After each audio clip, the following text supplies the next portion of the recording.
क्या आपने कभी सोचा है कि मृत्यु के बाद आत्मा का क्या होता है? क्या शरीर के साथ ही सब कुछ समाप्त हो जाता है या फिर आत्मा एक अनदेखी यात्रा पर निकल जाती है? गरुड़ पुराण के अनुसार मृत्यु अंत नहीं है, बल्कि आत्मा की सबसे कठिन यात्रा की शुरुआत है। गरुड़ पुराण भगवान विष्णु और गरुड़ जी के संवाद के रूप में रचित एक पवित्र ग्रंथ है। इसमें मृत्यु, कर्म और आत्मा की यात्रा का विस्तार से वर्णन किया गया है। यह ग्रंथ हमें बताता है कि मरने के बाद आत्मा कहां जाती है और उसके कर्म उसका भविष्य कैसे तय करते हैं। जब किसी व्यक्ति की मृत्यु होती है तो शरीर नष्ट हो जाता है, लेकिन आत्मा अमर रहती है। मृत्यु के समय आत्मा भ्रम, भय और पीड़ा का अनुभव करती है। उसे अपना शरीर छोड़ने का गहरा दुख होता है। उस क्षण आत्मा समझ जाती है कि अब वह भौतिक संसार से अलग हो चुकी है।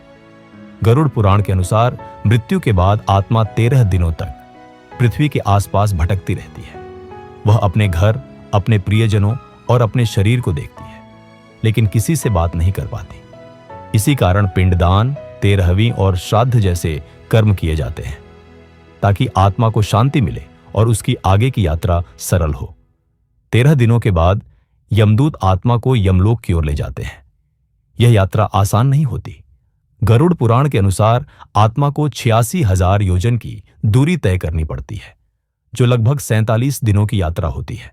रास्ते में आत्मा को भूख, प्यास, भय और पश्चाताप सहना पड़ता है। पापी आत्माओं को अत्यधिक कष्ट होता है, जबकि पुण्य आत्माओं की यात्रा अपेक्षाकृत सरल होती है। यमलोक पहुंचने पर चित्रगुप्त आत्मा के हर कर्म का लेखा प्रस्तुत करते हैं। मनुष्य के जीवन का हर अच्छा और बुरा कर्म, यहां तक कि उसके विचार भी यहां दर्ज होते हैं। यहां कोई झूठ नहीं चलता, यहां केवल कर्म का न्याय होता है।